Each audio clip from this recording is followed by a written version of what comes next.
네, 안녕하세요. 김주건입니다. 7월 네 번째 주식시장을 전망하는 시간입니다. 자, 제가 사실은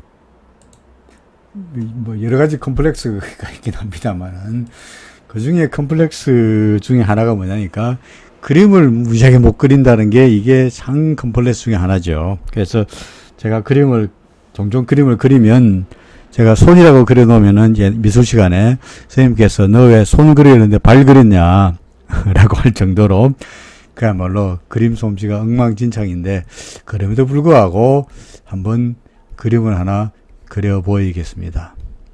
그죠? 자, 이게 뭐냐니까, 거인입니다. 거인. 거인, 자이언트입니다. 자이언트가 크게 있고요. 그 위에 이제 사람이 올라가 있죠. 그죠? 무슨 이야기냐니까, 뉴턴이, 만류 인력을 발견한 뉴턴이 이런 이야기를 했죠. 우리가 먼 미래를 바라볼 수 있는 것은 거인의 어깨 위에 올라타 있기 때문이다. 여기서 말하는 거인이라는 것은 자기보다 앞선 선각자들의 연구 결과가 있었기 때문에 그 연구 결과를 이용해서 좀 더 먼 학문의 발전을 이룰 수 있지 않았겠느냐, 뭐 그런 이야기가 됩니다. 거창한 이야기가 되겠습니다만은, 제가 여러분들에게 엘리어트 파동을 이야기하고 또는 일목균형표를 이야기하는 것도, 그죠? 선각자 랄프 넬슨 엘리어트나 또는 이재복과 산진, 일목산일이라는 분이 있었기 때문에 이분이 사전에 미리 선각자들이 발명해 놓은, 개발해 놓은 이론을 바탕으로 해서 그 거인의 어깨에 올라타서 미래를 바라볼 수 있는 거죠. 그죠?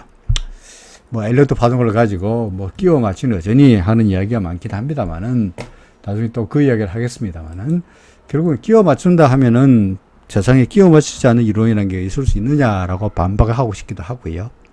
아울러서 그 이론을 부정한다는 이야기는 사전에 선각자들이 이루어놓은 업적을 아예 깡그리치 부정하는 꼴이 되다 보니까, 그럼 도대체 우리는 뭘 가지고 앞날을 예측할 것이냐 하는 그런 의문에 쌓이기도 하죠. 자, 서론이 길었습니다만은, 제가 읽었던 책 중에서 뉴턴이 우리는 미래를 바라볼 수 있는 것은 거인의 어깨에 올라타 있기 때문이다 라는 내용이 참 감명 깊어서 사전에 먼저 말씀드렸습니다. 오늘은 그 거인 이야기입니다. 엘리어트 파동 또 이야기하긴 하겠습니다만은, 일목균형표부터 먼저 이야기를 하죠. 여러분들 지금 이제 코스피 지수를 보고 있습니다. 그렇죠. 코스피 지수의 일목균형표입니다. 항상 코스피 지수를 일목균형표를 보면서 제가 여러분들에게 골치 아픈 거 따지지 말고, 그죠? 변화율이 어떻고 이런 거 따지지 말고, 단순하고도 무식하게 봐서, 그죠? 단순하게 무식하게 봐서, 그냥 구름 위에 있으면은 상승세, 그죠? 구름 위에 있으면 상승세, 구름 아래쪽에 있으면은 하락세라고 봐라. 그러니까 주가가 구름 위로 고개를 낼 때, 이때가 절호의 매수 타이밍이고, 그죠? 그리고는 가만히 기다리면은 지가 오락가락 하면서 꾸역꾸역 올라가게 되어 있지 않겠냐 라고 내내 여러분들에게 말씀드린 바 있습니다. 그렇죠? 좀 더 구체적으로 본다면, 얘가 구름을 밖으로 넘어선다 하더라도 바로 가는 것이 아니라 종종 구름이 튼튼한가 안 튼튼한가 테스트 해보죠. 그죠? 여기서 구름이 지지를 보였고요. 다시 반등했고요. 또 구름이 튼튼한가 안 튼튼한가 테스트 해보자. 이 구름이 얇았습니다만은 또 구름의 지지를 받고 또 반등했고요. 또 구름이 튼튼한가 안 튼튼한가 테스트 해보자. 또 지지를 받고 또 반등했죠. 지금은요. 또 내비질 내려온 것 같습니다만 또 구름의 지지를 받고 반등할 공산이 매우 높지요. 그죠? 물론 지금이라도 구름 밑으로 안 떨어진다는 보장이 있느냐? 그런 건 없어요. 그죠? 우리는 미래를 100% 확신할 수가 없으니 뭘 가지고 확률에 근거해서 올라갈 확률이 높다, 확률이 낮다라고 말합니다. 그죠? 근데 불확실하니까, 미래가 불확실하다 보니까, 갑자기 한자를 쓰게 됐네. 자, 미래가 불확실하게 하다 보니까, 불확실성이라는 결국은 확률의 게임이다 보니, 확률이 높으냐, 낮으냐를 가지고 미래를 예측할 수밖에 없습니다. 의사결정을 내릴 수밖에 없습니다. 확률이 높은데 베팅할 수밖에 없는 거죠. 지금은요, 구름의 지지가 예상된다. 따라서 구름의 지지를 받고 올라설 확률이 높다라고 말합니다. 좀 더 이 확률에 대해서 보태기 위해서 다른 보조 지표를 보는데 그 중에 하나가 제가 즐겨보는 RSI입니다. 그죠? RSI가 70선 위에 있을 때는 아무래도 과열되었으니까 어떻게 합니까? 떨어질 공산이 높고 RSI가 30 이하일 때는 시장이 지극히 냉각된 상태이다 보니까 어떻게 해요? 올라갈 확률이 높다라고 이야기했죠. 그죠? 그런 측면에서 볼 때 지금은요. 어떻습니까? 70입니까? 아닙니다. 따라서 시장이 과열되었습니까? 아닙니다. 따라서 시장은 떨어지기보다는 올라갈 확률이 높죠. 그죠?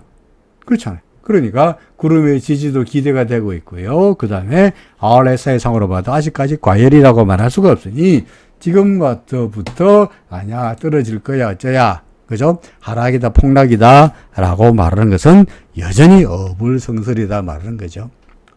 엘리어트 파동의 가장 큰 장점이 뭔지 아십니까? 엘리어트가 우리한테 1930년에 엘리어트 파동을 만들면서 우리한테 근본적으로 이야기하고 싶은 게 무엇일까요? 첫 번째는요. 오른다. 그죠? 하나, 둘, 셋, 넷, 다섯 상승 파동하고 하락 파동 있은 다음에 다시 하나, 둘, 셋, 넷, 다섯 오른다. 그러니까 상승과 하락과 상승과 하락이 반복되지만 주가는 끝없이 오른다. 5개 파동을 크게 하나, 둘, 셋으로 보면은 넷, 다섯 되니까 또 오르고 계속 오른다. 라고 하는 게 이야기하고자 하는 가장 주된 토픽이죠. 그죠? 그죠? 첫 번째. 또 하나 뭘까요? 참, 이런 이야기는 그 엘리어트 파동 책을 보더라도 또는 엘리어트 파동을 그냥 겉으로만 아는 사람들한테는 글쎄요, 뭐, 제가 제 입으로 이런 이야기가 그렇습니다만은 듣기 어려운 이야기라고 생각됩니다만은 엘리어트 파동에서 이야기하고자 하는 또 두 번째는 뭐냐니까. 자, 이게 1번 파동이죠. 이게 2번 파동이야. 지금 3번 파동이야. 그죠? 그럼 지금 조정에서 4번 파동이 합시다. 그럼 어떻게 됩니까? 분명히 필연적으로 전고점은 넘어서는 5번 파동이 존재하죠. 1번 파동이 있고 난 다음에 조정을 받으면 이 3번 파동은 필연적으로 전고점을 넘어서게 되어 있습니다. 지금 추세가 상승 추세라면, 다시 말해서 지금이 충격 파동이라면 필연적으로 전고점을 넘기는 파동이 나타날 수밖에 없다는 겁니다. 그렇죠. 예를 들어 1, 2, 3, 4, 5가 끝났다. 그럼 1, 2, 3, 4, 5 끝나고 나면은 그죠? 4, 5 끝나면은 A, B, C 있는 거 아니냐? 물론 있죠. 그 다음에는요, A, B, C가 끝나고 나면 다시 1, 2, 3, 4, 5가 있겠네? 큰 흐름으로 이게 하나의 큰 파동이고, 이게 하나의 큰 파동이고, 다시 하나의 큰 파동이라면, 이 세 번째 큰 파동은 지난번 이 파동의 고점을 필연적으로 넘어설 수밖에 없습니다. 그죠? 항상 전고점을 계속해서 갱신해 나가는 흐름이 이어질 거다라고 하는 게 엘리어트 파동이, 엘리어트가 우리한테 말하고 싶은 소위 거인이, 엘리어트란 자이언트가 우리한테 말하고 싶고자 하는 요체다라고 이야기하는 겁니다. 그래서 제가 여러분들에게 종종 말씀드리기로 지금이 충격 파동이라면 필연적으로 이걸 넘어갈 거다.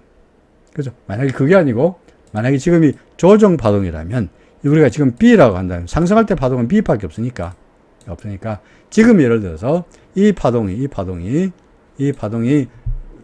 여기군요. 여기서부터 출발하는 이 파동이 2100부터 출발하는 이 파동이 반등 파동이라면 B 파동일 수밖에 없는데 이것이 B 파동이라면 이 파동은 필연적으로 A, B 다음에는 뭡니까? C가 될 수밖에 없고 C는 필연적으로 A 파동의 바닥 2134를 무너뜨릴 수밖에 없다. 또는 2134가 무너지면 그걸로 끝날 것이 아니라 더 떨어져야 되니까 1400까지 간다는 이야기가 되니까 1400까지 갈 확률이 높아 보이냐 아니면은 2650을 넘어서서 계속적으로 상승할 확률이 높아 보이나 여러분 생각 어떻습니까? 물론 모르죠. 또 코로나가 아니고 뭐 이상해서 뭐 예를 들어 뭐 칼이나 이런 게 또 하나 나타나가지고 그죠? 또 하나의 뭐 이상한 병이 나타나면 모르겠습니다만은 그런 천재지변이 있지 않는 한 코로나도 없고 칼이나도 당연히 없고 그런다면 경제가 발전하고 금리는 서서히 안정세를 보이고 성장세가 이어진다면 기업의 실적이 늘어나는 추세이기 때문에 결국은 시장은 상승을 쌓을 수밖에 없지 않겠냐. 그런 이야기 됩니다. 그죠? 일목기름표로 본다면 절묘하게도 요 구름의 지지를 받았죠. 그죠? 주봉으로 보면 어떨까요? 주봉으로 보면요. 어떻습니까? 이 주봉입니다. 그죠? 엘리어트 코스피 지수의 주봉입니다. 내내 구름 아래쪽이다가 구름을 넘어서기 위해서 바로 넘어서지 못하고 여기에 한번 저항을 받았고 또 여기 한번 저항을 받았고 하다가 드디어 저항 두 번의 고통에서 드디어 벗어났죠. 오히려 지금 구름은 뭐로 나타나고 있느냐? 지지선으로 작용하고 있죠. 주봉성으로 봐서도 구름이 이제는 지지가 되고 있습니다. 그렇죠. 그러니까 여기가 지지가 되면서 상승할 것으로 봐도 무리가 없지 않겠냐. 그런 이야기가 됩니다. 자, 엘리어트 파동 이야기 하고 있으니까 파동 이야기를 해보죠. 그 댓글에 보니까 코스닥 지수의 파동을 매겨달라 라고 하셨기 때문에 먼저 코스닥 지수의 파동을 한번 보고요. 그죠? 이 코스닥입니다. 코스닥의 파동을 한번 보고 그런 다음에 코스피 지수의 파동도 같이 보도록 하죠. 자, 코스닥 지수입니다. 여기가 바닥이었죠. 작년 10월 달에 바닥이었습니다. 그죠? 자, 여기서 출발합니다. 자, 상승세라고 본다면 여기가 1이죠. 그죠? 여기가 2죠. 그죠? 가장 손쉽기로는 눈에 보이기로 하면은 여기가 1번이고 여기가 2번이고 자, 여기가 3이네. 그죠? 여기가 4네. 그럼 여기가 5네. 끝이네. 근데 문제 ABC 남았네. 이렇게 말하기 쉽습니다. 그죠? 이게 소위 말, 뭐 틀렸다고 볼 수는 없는데, 사실은 확률적으로 봐서, 이때까지 제가 엘리어트 파동을 매겨왔던 경험적으로 봐서, 이렇게 심플하게 1, 2, 3, 4, 5 끝 ABC 되는 경우는 거의 없어요. 거의 없었어요.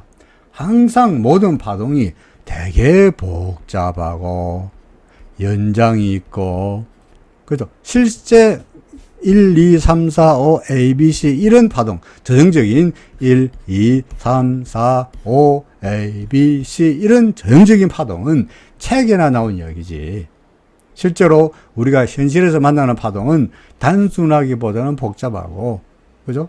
그냥 간단하게 단순 연장이 안 되기보다 연장이 되는 경우가 훨씬 더 많아요. 그래서 오히려 여기가 1번 파동은 맞고 여기가 2번 파동은 맞는데 1, 2는 맞는데 이걸 3으로 보기에는 너무나 뭡니까? 심플해 보인다는 거죠. 그래서 근데 3회 1, 3회 2, 3회 3, 3회 4, 3회 5 되는 아직까지 3이 이어지지 않는 3회 1, 3회 2, 3회 3, 뭐 3회 4 그죠? 로 보는 것이 그래서 현재는 3번 파동에 5번째 파동을 가고 있지 않겠냐. 하나, 둘, 뭐랬죠, 그죠? 5번째 파동도 하나, 둘, 3개밖에 안 나왔으니까 그래서 넷, 5대니까 아직도 말았죠. 그러니까 다시 그리면 여기가 1번이고 여기가 2번이고 그 다음 3회 1이고 3회 2고 우리가 지금 3회 3, 3회 4에 5 중에서 하나, 둘, 셋 정도 가고 있다는 거죠. 그죠? 여기 4고. 그죠? 그럼 뭐가 됩니까? 이제 5가 되고 난 다음에 4가 있고, 1, 2, 3, 여기 3이군요. 4가 있고, 5가 있으니까, 우리 지금 이쯤에 어디 있다, 여기. 여기 있다. 여기. 따라서 조정받고 또 올라가고, 그래서 다시 이쪽 올라간 것은 필연적으로 이 고점들을 다 넘어갈 거고, 그 다음에 조정을 받고 또 올라가지만 조정을 받으면 또 올라가고 이 새로 만든 고점, 요 3번의 파동 고점도 넘어가게 될 거다. 이게 이제 일단은 코스닥의 전반적인 흐름을 대략 이렇게 잡을 수 있지 않겠나 싶습니다.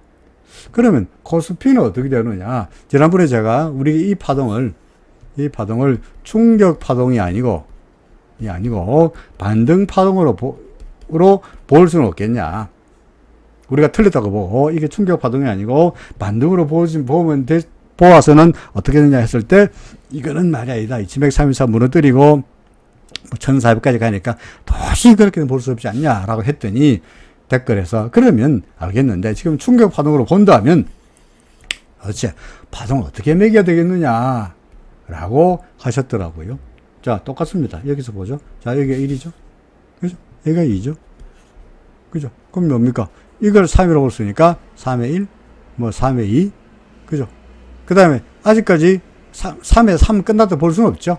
그죠? 그러니까 3의 3, 동그라미 3의 3번 파동 중에 어딘가.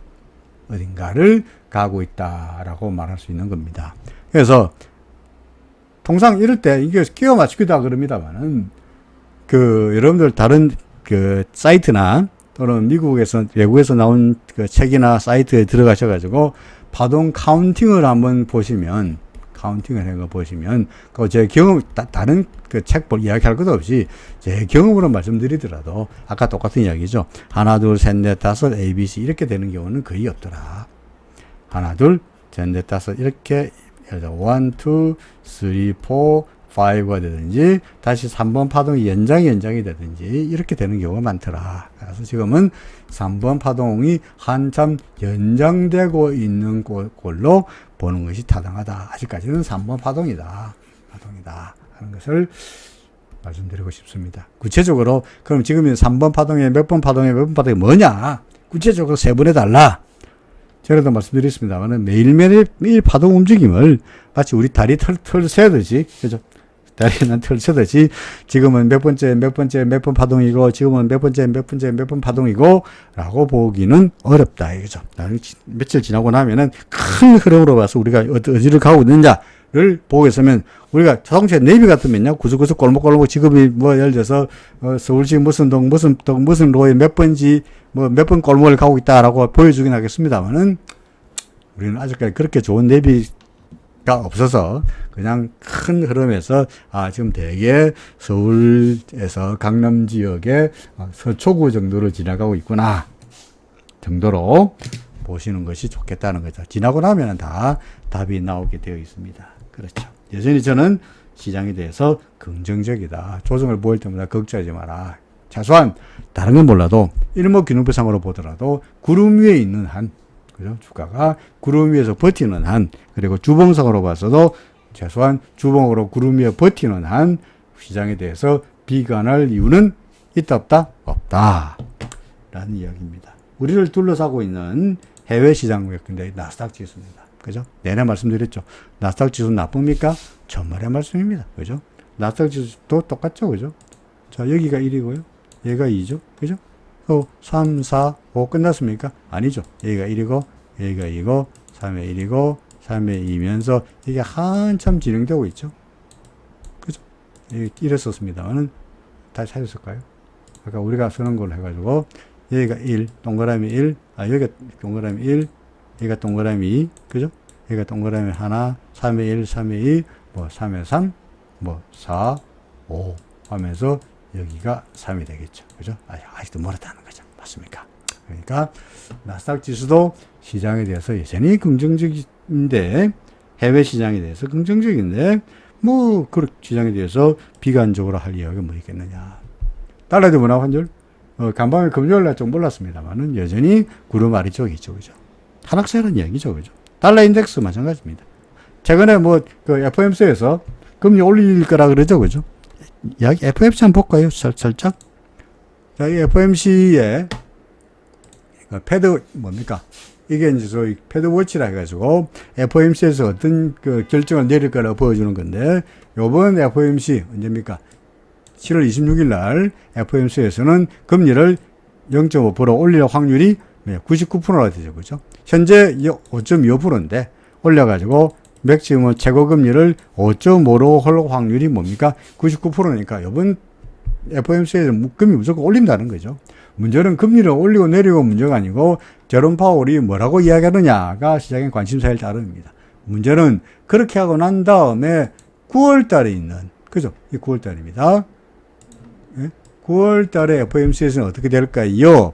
사람들이 예상하기로 9월 달의 금리는 5.5가 될 거다. 다시 말해서 지금은 5.25인데 7월 달에 내일 모레 16일 날 5.5로 올린 다음에 9월 달에는 금리를 올린다는 이야기야, 안 올린다는 이야기야. 금리를 올리지 않고 동결할 확률이 83% 된다는 이야기죠. 그죠? 그러니까 이제 금리는 다 올랐다는 이야기입니다. 금리가 올라가면서 FOMC가 이번에 금리를 올릴 거로 예상이 되면서, 그죠?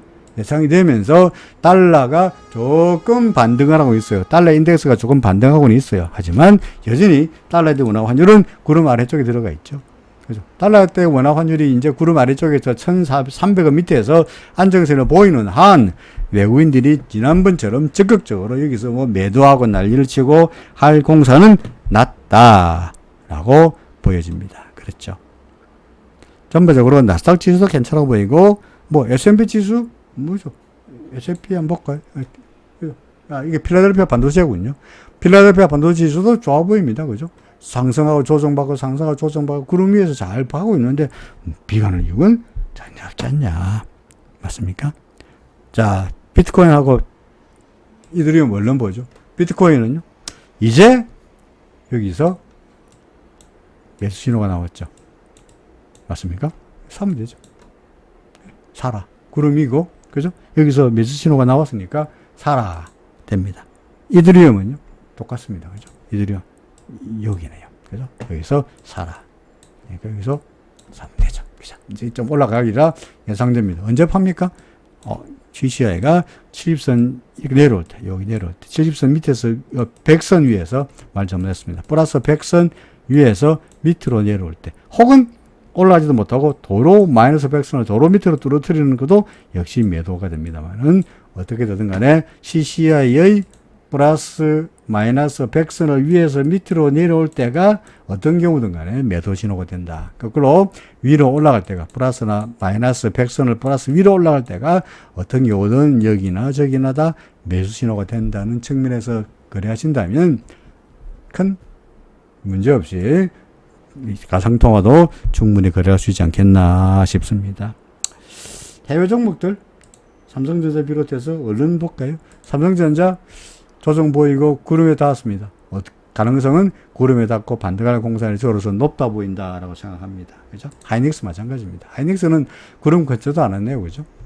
다만 아까 우리 코스피 지수 경우에 그 이야기 하다가 잊어먹었습니다만은 코스피 지수 같은 경우에 제가 지난주에 제가 어떻게 말씀을 드렸냐니까 이때쯤 됐던가요? 이때가 며칠이야?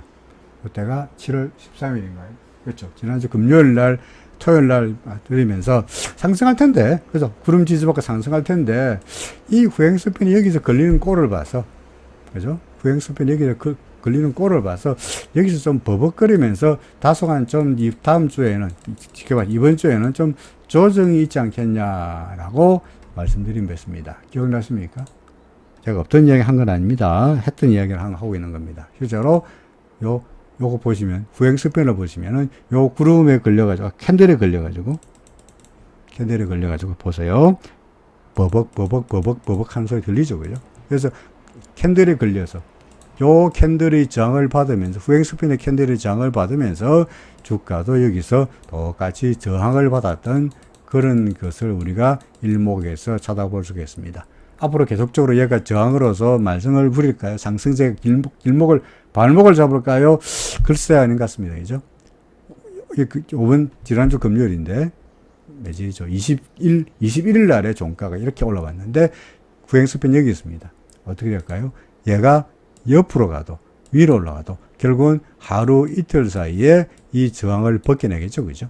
그럼 오히려 이것들이 오히려 후행스팬이 거꾸로 이거는 지지 역할을 할 겁니다. 따라서 구름도 지지가 되고 후행스팬도 지지가 되면서 시장은 서서히 상승할 가능성이 높다, 오른다에 베팅하고 싶죠. 그런 측면에서 아까 삼성전자 이야기 하다가 말았습니다만 삼성전자도 마찬가지고 삼성전자도 마찬가지고 하이닉스도 마찬가지고 구름이나 조정받고 다시 반등할 거다라는 이야기입니다. 네이버 카카오 네이버는 이제 거의 구름받고 나오려고 하고 있죠. 그죠? 그러니까 거의 이제 다 하락세에서 이제 벗어나서 광명을 찾을 광부산이 높아졌습니다만은 카카오는 여전하죠. 그죠? 제가 여러분들에게 카카오 사라고요. 기준선 넘기는 거 보고 조금 사고 언제 사라고 확실하게 살라 그러면은 구름 위로 올라갈 때 사라라고 했죠. 아직은 아니죠. 오히려 얘가 아니고 오히려 기준선에 걸려가지고 내려오는 그런 모습이니까 반등하다가 기준선 걸렸고 반등하다가 기준선 걸렸고 반등하다가 기준선 걸렸고 반등하다가 기준선 걸렸고 반등하다가 기준선 걸렸고 계속적으로 여기 다 똑같은 이야기죠. 그죠? 따라서 기준선 넘기는 거 보고 그 다음에 구름 넘기는 거 보고 그때 가서 바닥이 아니라 추세를 보고 매수하는 것이 카카오뿐만 아니고 모든 종목에 다 똑같이 적용되는 원칙이라는 것을 다시 한번 강조합니다. 최근 들어서 포스코 난리가 났죠, 그죠? 지난주에 제가 포스코 팔아라 그랬습니까? 안 그럴 같은데요, 그죠? 좋더라, 좋잖아, 구름이잖아, 좋잖아, 라고 주장했죠, 그죠? 그 다음에 또 뭘까요? 2차 전지 관련주들, LG화학, 아직은 좀 똑같죠, 그죠? 아까 카카오처럼. 얘가 기준선 넘기고 구름 밖으로 넘어설 때까지는 안심하기가 어렵다. 삼성 SDI도 마찬가지죠, 그죠? 다만, 예를 들어서 에코프로나 에코 같은 경우에는 그럴 이유가 없죠. 에코나 에코프로비엠, 이게 에코프로입니다만은, 에코나 에코프로나 에코프로비엠 같은 경우에는 시장의 관심사가 그야말로 집중되고 있고, 추세적으로 봤어도 구름 위로 홀홀 날아가고 있는데, 똑같은 2차 전지 하려고 그러면, 이런 거 시장에서 구름 위로 날아가고 상승 추세인 거 봐야지, 이게 확률이 높지. 구름 밑에서 계속 파고드는 종목을 사기는 어렵지 않냐. LG엔솔은요, 이제 기준선 넘겼으니까, 구름 넘길 때 확인하고 사는 것이 조금만 더 기다려도 되지 않겠나 싶습니다. 구름만 넘기면은 얘도 다시 한번 힘을 받지 않겠나 싶거든요. 그죠? 자, 테슬라 볼까요? 테슬라는요? 상승하다가 조정받고 조정받으니 이게 끝났나요? 지가 기준선 무너뜨렸으니까 우리가 안전하게 한다면 여기서 일부 차익 실현하고, 그죠? 기다렸다가 구름 지지받고 돌아서는 걸 보고 그때 가서 여기서 다시 근처에서 매수하는 것도 좋은 전략이 되겠죠, 그죠? 그러니까 일단은 부분적으로는 기준선 밑으로 내려왔으니까 아무래도 부분적으로는 소위 우리 말해서 뭐라고 그러죠? 제가 종종 설명할 때 타진 매도라고 설명하고 있죠, 그죠? 타진 매도. 타짜가 왜 이래? 타진 매도. 그래서 타진 일부라도 좀 차익 실현하자라는 측면으로 말씀드렸고요. 나머지 아마존 기준선 걸렸으니까 아직은 문제 없죠, 그죠? 그 다음에 이건 뭐야? 애플 기준선 근처도 안 왔네요. 그 다음에 이거는 뭡니까? 알파벳 얘는 기준선 무너뜨렸으니까 조금 더 다시 한번 관망 내지는 있는 거 다 팔기보다는 분량 줄이고 추이를 살펴보는 정도로 말씀드리고 싶습니다. 하고 싶은 이야기도 많고 종목은 많고요. 그러다 보면 시간이 길어지겠다 보니까 오늘은 역시 이런 정도로 말씀드립니다. 요약. 시장에 대해서 저는 부정하고 있습니까? 아니요. 조직 있는 거 팔아야 되는가요? 물론 종목에 따라서 기준선 무너지고 구름 밑으로 내려간 거 팔아야지. 하지만 전반적인 시장에 대해서는 낙관적이죠, 그렇죠? 낙관적입니다. 파동을 보거나 일목으로 보거나 거인의 어깨에 올라타서 볼 때 미래는 여전히 밝다. 라는 이야기였습니다. 더위에 몸 건강하게 보내십시오. 다음 주에 뵙겠습니다. 고맙습니다.